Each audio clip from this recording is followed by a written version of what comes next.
Bonjour à tous, bienvenue à cette nouvelle édition de l'école dominicale en ligne, l'IDEL. Je me présente, mon nom est le frère Pierre-Josué Chaudry et il me fait vraiment un immense plaisir de vous accueillir à nouveau à cette édition de l'école dominicale en ligne. L'IDEL, c'est quoi? Je vous rappelle que l'IDEL, c'est tout simplement une occasion où est-ce que nous faisons une pause en famille pour étudier la parole de Dieu en famille, pour être transformé en famille. L'objectif? Être conforme à l'image de notre Sauveur et Seigneur Jésus-Christ. Comme notre habitude, nous allons maintenant courber nos têtes pour dire 2 mots de prière, pour invoquer la présence de notre Sauveur et Seigneur, notre enseignant par excellence, le Saint-Esprit, pour nous conduire dans ce moment d'étude. Prions ensemble. Céleste Père Jésus-Christ, encore une fois, nous sommes dans ta présence bénie pour te dire merci. Merci d'être que, au-delà de tout ce qui peut se passer dans ce monde-là, tu règnes. Merci d'être que, au-delà de toutes nos difficultés et tous nos problèmes, tu règnes et tu sièges dans nos vies. Merci pour cette opportunité que tu nous donnes, ô Dieu, de rentrer dans ta présence, de rentrer dans ta parole, de plonger dans cette source d'eau vive, Seigneur, pour nous rafraîchir et pour être semblable à toi. Ô Dieu, je te prie dans ce court moment de venir et de parler à nos cœurs. Viens nous instruire. Viens éclairer, Seigneur, nos voies. Et fais-nous ressentir ta présence et aide-nous à être transformés complètement pour que nous soyons à l'image de ton Fils Jésus-Christ. Ne nous laisse pas passer un moment comme les autres, mais fais-nous vraiment passer un moment différent, un moment divin, Seigneur, en ta présence. Nous te faisons cette prière dans le nom précieux de ton Fils Jésus-Christ, par celui qui vit, par celui qui règne au siècle des siècles. Amen. Un royaume glorieux. Partie 9. Le royaume des cieux en parabole, la perle et le filet. Donc aujourd'hui, on arrive plus ou moins à la conclusion de cette petite série qu'on avait entamée par rapport au royaume glorieux. On avait vu au courant de l'été qu'est-ce que c'était que ce royaume glorieux. Dernièrement à l'IDEL, retour sur les semaines passées. Pour commencer, on avait défini ce qu'était le royaume des cieux, le royaume de Dieu. Voici comment vous devez prier. Notre Père qui est aux cieux, que ton nom soit sanctifié, que ton règne vienne, que ta volonté soit faite sur la terre comme au ciel.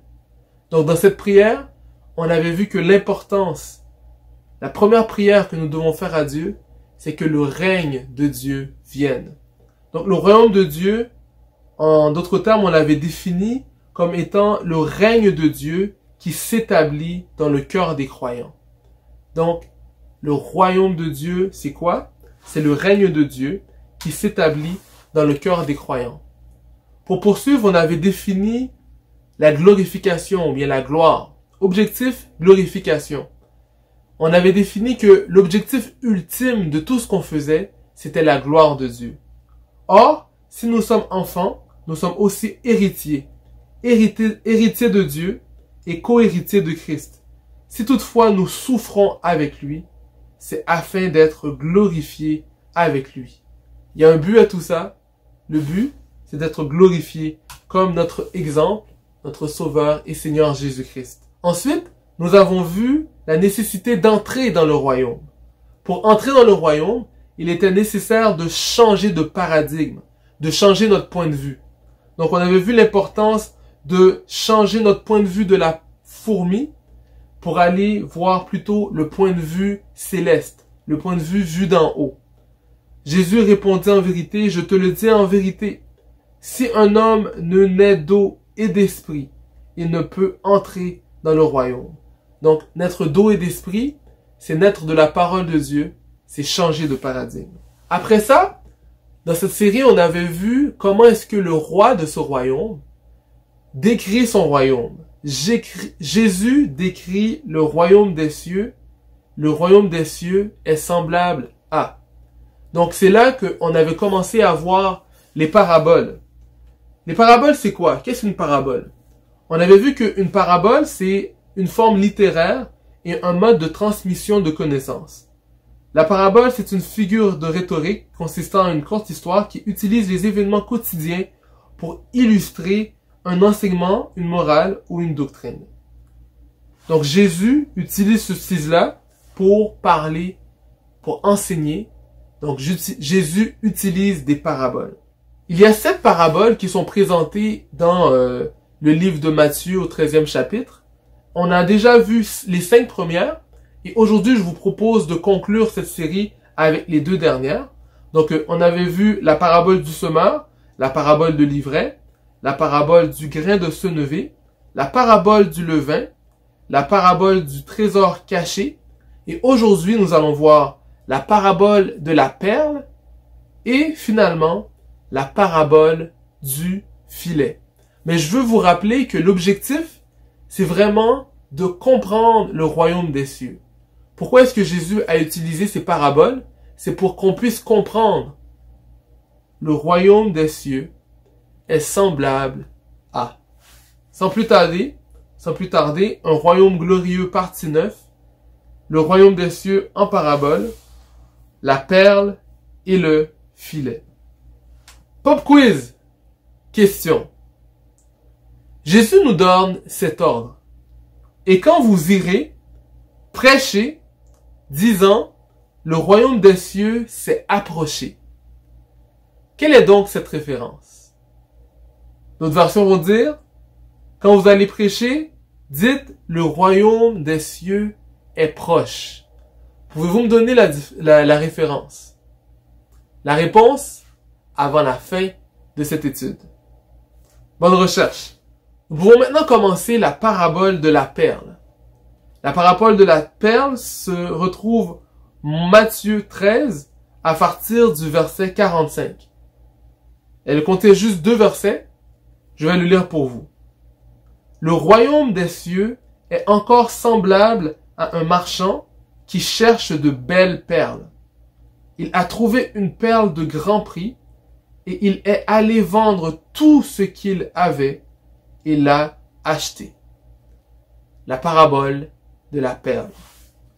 Donc là, je peux vous poser cette question. Comment est formée une perle?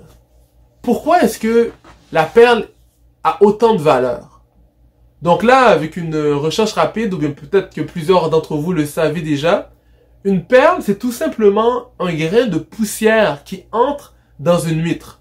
Un huître, c'est un animal, un mollusque, qui est contenu dans un contenant solide. Donc, quand que ce grain de poussière-là entre dans le mollusque, habituellement, le mollusque, l'animal, le met dehors de sa carapace. Mais, lorsqu'il s'infiltre de manière vraiment inusitée, alors là, il n'est pas capable de le mettre dehors. Et là, avec la friction, avec le mouvement, va se former la perle. Donc, c'est avec la friction, avec différents produits chimiques, différents produits qui est contenu dans l'animal, que cette boule-là est roulée, elle est travaillée et la perle est formée.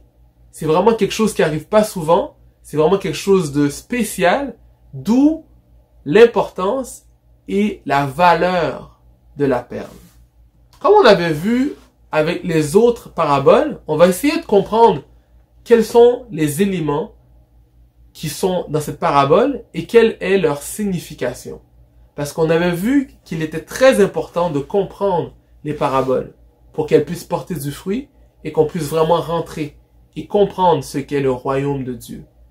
Donc le premier élément, c'est le marchand. Un marchand dans le temps antique, c'est un homme qui est riche. C'est un homme d'affaires de son temps qui ne se satisfait pas de ce qu'il a. C'est quelqu'un qui est à la recherche de quelque chose. Donc c'est un homme qui vit un manque. En d'autres termes, c'est nous. Ce marchand qui recherche quelque chose de valeureux, qui recherche un sens à sa vie, qui recherche quelque chose qui a de la valeur, on peut le mettre en opposition avec tout être humain qui vit sur Terre et qui recherche quelque chose de spécial, qui recherche un sens, qui recherche une valeur à sa vie. La perle, c'est ce trésor qui est trouvé. C'est le trésor des cieux. C'est tout simplement Jésus. Jésus est ce trésor.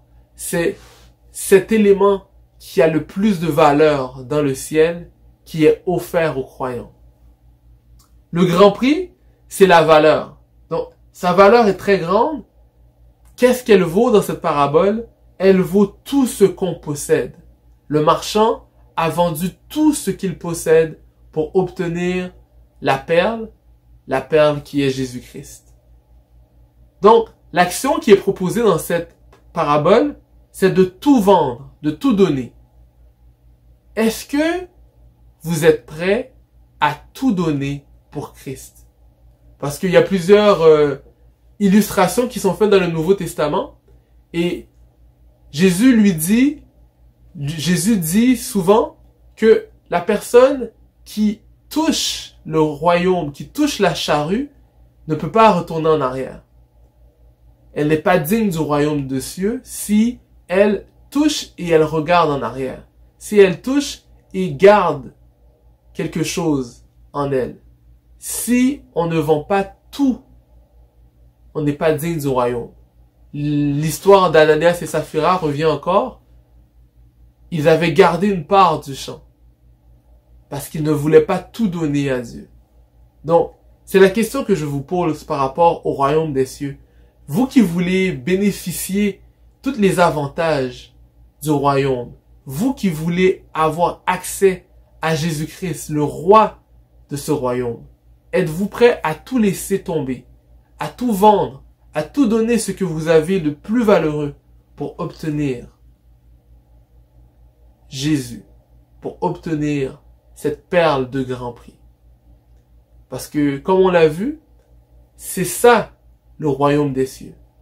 Pour comprendre le royaume des cieux, il faut comprendre qu'il faut être prêt à tout vendre, tout donner, pour accepter et accéder à Jésus, accéder au règne de Dieu, accéder au royaume des cieux. Pour aller plus loin, pour mieux comprendre, je vais vous proposer que une promesse, une prophétie. Quand on parle de trésor, ce trésor a été promis depuis Ésaïe 45, verset 3. Ça se lit comme suit. « Je te donnerai les richesses cachées, les trésors déposés dans les lieux secrets, pour que tu saches que c'est moi, l'Éternel, moi qui t'appelle par ton nom, moi, le Dieu d'Israël. » Donc, dans ce verset, on nous fait la promesse d'un trésor caché. D'un trésor caché déposé dans des lieux secrets. Ce lieu secret, c'est notre cœur. C'est à nous de savoir ce qu'est ce trésor-là, de recevoir ce trésor-là, pour qu'en retour, on puisse connaître et comprendre qui est Dieu. Qui est celui qui veut avoir cette relation avec sa créature, avec les humains, pour qu'on puisse connaître qui est ce Dieu d'Israël. Donc, cette promesse depuis l'Ancien Testament a été accomplie en Jésus-Christ, qui nous permet de reconnaître le trésor des cieux qui a été crucifié et donné pour nous, pour que nous puissions avoir accès à Dieu, pouvoir accès au règne de Dieu dans nos cœurs. La prochaine parabole, la parabole du filet. Donc cette parabole conclut cette série de paraboles que Jésus a faites en rafale. Et fait marquant, cette parabole-là est une prophétie des choses à venir. Elle annonce comment tout va se conclure par rapport au royaume des cieux. Lisons ensemble la parabole du filet, qui se retrouve dans Matthieu 13 à partir du verset 47. Le royaume des cieux est encore semblable à un filet jeté dans la mer et ramassant des poissons de toute espèce. Quand il est rempli, les pêcheurs le tirent et, après s'être assis sur le rivage, ils mettent dans des vases ce qui est bon et ils jettent ce qui est mauvais. Il en sera de même à la fin du monde. Les anges viendront séparer les méchants d'avec les justes et ils les jetteront dans la fournaise ardente, où il y aura des pleurs et des graissements de dents. Ça conclut la parabole du filet, mais je veux continuer au verset 51. Je continue au verset 51. Avez-vous compris toutes ces choses? Oui, répondirent-ils.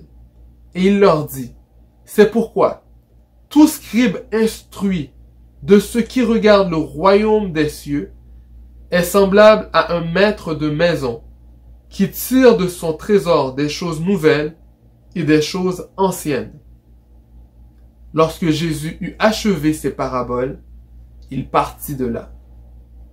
Donc là, ça conclut les paraboles et la parabole du filet.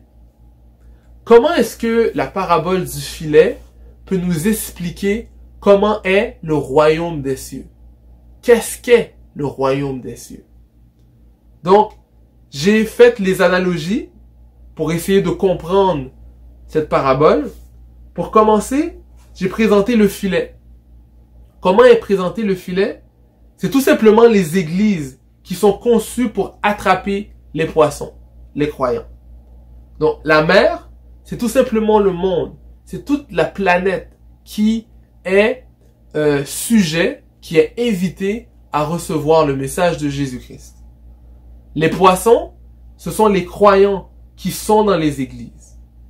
Les pêcheurs, ce sont les ouvriers ou bien les disciples des églises, les disciples de Jésus-Christ.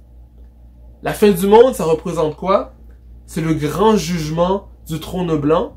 C'est le jugement qui va venir à la fin du monde. Donc, les pécheurs, on se rappelle que ça fait vraiment référence à Jésus et à ses disciples. Jésus avait parlé à Pierre. Il avait dit à Pierre que il est pécheur et qu'il allait le faire pécheur d'hommes. Et ainsi, tous les autres disciples qui avaient suivi Pierre, qui était un peu le leader, avaient cette même mission. Cette mission qui était de pécher ou bien d'amener des âmes à Christ. Amener des âmes à la croyance et à la connaissance de Jésus-Christ. Donc, comme action, il y en a plusieurs, mais je veux vous mettre en évidence deux actions qui sont présentées dans cette parabole-là. Le premier, c'est, après avoir jeté les filets, il y a un tri. Donc là, je peux faire référence aux autres paraboles qu'on avait vues auparavant, la parabole du semeur, la parabole de l'ivraie et du blé, où est-ce qu'on faisait référence encore à cette séparation qui doit avoir lieu. Il doit y avoir une séparation entre le bon grain du mauvais grain. Le filet est lancé, on veut avoir des croyants, des poissons, mais quand on lance un filet, quand on lance un filet dans la mer, il y a toutes sortes de choses qui sont retirées. On peut trouver des bottes, on peut trouver toutes sortes de choses qui sont lancées à la mer, des ordures. Tout est lancé, tout ça est tiré et mis dans l'église. On retrouve toutes sortes de choses dans l'église, dans les filets, mais à la fin, il va y avoir un tri.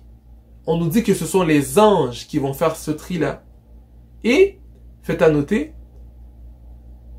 il va y avoir les poissons, les bons, qui vont être mis dans des vases d'honneur, dans des vases qui vont être utilisés pour être ramenés dans la maison du Père, alors que les choses qui ne sont pas bonnes vont être jetées et brûlées. Donc ça fait vraiment référence à la conclusion de qu'est-ce qui va se passer à la fin du monde, à la conclusion du royaume. Qu'est-ce qui va se passer? Il va y avoir un jugement. Les croyants vont être amenés dans le grenier, dans la maison, dans les palais, dans le royaume de Dieu, dans la présence de Dieu, dans la gloire de Dieu, alors que ceux qui sont des ivraies, qui ne sont pas des croyants, vont être tout simplement brûlés dans les feux de la géhenne. Donc c'est réel. L'enfer est réel et il est encore une fois annoncé dans cette parabole-là. Donc là, on a vraiment cette exhortation de vraiment croire pour qu'on puisse être des poissons, pour que l'Église fasse son travail aussi, de jeter à la mer et puis de ramener dans l'Église les croyants, les personnes qui croient en Jésus-Christ. Dans la deuxième partie, je l'ai lu parce que on dit l'importance de comprendre. Et il leur dit, c'est pourquoi tout scribe instruit qui regarde le royaume des cieux est semblable à un maître de maison qui tire de son trésor des choses nouvelles et des choses anciennes. Donc, Jésus nous donne la question et il nous dit, est-ce qu'on a compris? Il veut nous ramener à l'importance de la première parabole qui dit que c'est important de comprendre. Avons-nous compris ces choses-là? Avons-nous compris à quoi ressemble le royaume des cieux? Cette question-là que je veux vous poser alors qu'on conclut cette série. Est-ce que vous comprenez vraiment c'est quoi le royaume des cieux? Nous qui sommes des scribes, qui sommes des étudiants de la Bible, qui prenons le temps d'essayer de comprendre ces paroles-là, si on les comprend, on va être comme des scribes instruits et on va être comme des maîtres de maison. Des maîtres de maison, ce sont des personnes qui gèrent, qui jugent et puis qui sont des personnes qui sont mis en honneur dans la maison de Dieu. Donc, on est appelé à être mis en honneur, nous qui comprenons la parabole et la parole de Dieu. Donc, c'est une position honorable que je vous incite, que je vous invite à avoir, que on doit travailler à recevoir, et puis on va ramasser ainsi des trésors. On va tirer de son trésor des choses nouvelles et des choses anciennes. Qu'est-ce que ça veut dire? Je vous invite à réfléchir. Je vous invite à comprendre qu'est-ce que ça inclut, ce trésor qui contient des choses anciennes et des choses nouvelles. Sur ces paroles, Jésus est parti, sur cette réflexion, pour qu'on puisse comprendre aussi et qu'on puisse s'efforcer à rentrer dans le royaume de Dieu. Donc, pour bien comprendre ce royaume-là, je veux vous rappeler que le poisson a une signification très particulière dans l'Église, pour les chrétiens et l'Église primitive. On l'a déjà vu à l'école du dimanche, mais je veux juste vous rappeler cet acrostiche. L'acrostiche qui veut dire ichthus. Ichthus. Ichthus veut dire poisson en grec. Mais cet acrostiche, qui est un symbole des croyants, des chrétiens, veut dire Jésus, Christ de Dieu, Fils Sauveur. Donc, le premier mot c'est iota, c'est I, qui veut dire Jesus, qui veut dire Jésus. Deuxièmement, on a le X, qui est le qui veut dire Christos, Jésus-Christ. Après ça, on a le θ, pour Dieu, Théos. Après ça, on a le Upsilon, qui veut dire Huis qui veut dire fils. Après ça, sigma, qui est soter, qui veut dire sauveur. Donc, quand on a cette image du ichthus, lorsqu'on a cette image dans la vie chrétienne du poisson, on rappelle que Jésus est Christ, le Fils de Dieu, sauveur. Je vais vous conclure avec cette parabole, cette phrase qui a été dite dans Matthieu 13, verset 16. Vous, au contraire, vous êtes heureux. Vos yeux voient et vos oreilles entendent. Je vous invite vraiment à méditer ces paroles-là pour que on puisse comprendre la parole de Dieu, comprendre ces paroles-là pour qu'on puisse vraiment accéder à la gloire de Dieu qui se tient dans le royaume de Dieu. Pop quiz. Réponse. Et quand vous irez prêcher, disant le royaume des cieux s'est approché, la référence, c'est Matthieu 10, verset 7. Il y a plusieurs autres versets qui disent ça, mais je vous donne le premier que j'ai trouvé, Matthieu 10, verset 7, qui nous invite à prêcher le royaume de Dieu, parce que le royaume de Dieu s'est rapproché de nous. Le royaume de Dieu est à portée de main. Tout ce que nous avons à faire, c'est croire en Jésus-Christ, changer de paradigme, et ainsi, nous avons accès au royaume de Dieu, au règne de Dieu dans nos cœurs. Voilà tout ce que j'avais pour vous cette semaine à l'IDEL. J'espère que vous avez apprécié. Ça conclut cette série sur le royaume de Dieu. Je vous invite vraiment à ce que le règne de Dieu soit véritablement dans votre cœur. Que le royaume de Dieu vienne à vous et qu'il s'établisse dans vos cœurs. Pour conclure cette série, Je vais vous présenter aussi ce livre-là, ce livre que je vous avais présenté de notre ami le pasteur Israël Mbogo. Donc, c'est la clé de leur royauté. C'est beaucoup de ces réflexions, je les ai tirées de ces deux livres-là. Le premier livre que je vous avais présenté, c'est l'autorité royale et la clé de la royauté. Pour conclure, je veux vraiment lire un paragraphe qui se trouve dans ce livre-là. Je trouve que ça vous incite mieux à faire une recherche sur ce sujet. Ça se lit comme suit. Cette bonne nouvelle du royaume du Christ n'est pas celle de l'instauration d'une religion, ni d'un parti politique, ni d'un club ou d'une autre organisation. Il s'agit simplement de la restauration du royaume parfait et de la royauté perdue de l'homme. L'homme ayant été un être conçu à l'image de Dieu pour régner, dominer et soumettre toutes choses dans un monde de perfection, préparé par Dieu avant la création même de l'être humain. Donc, nous voulons retourner à la gloire. Retourner à la gloire de Dieu, c'est d'accepter le règne de Dieu dans nos cœurs. Merci, bon dimanche.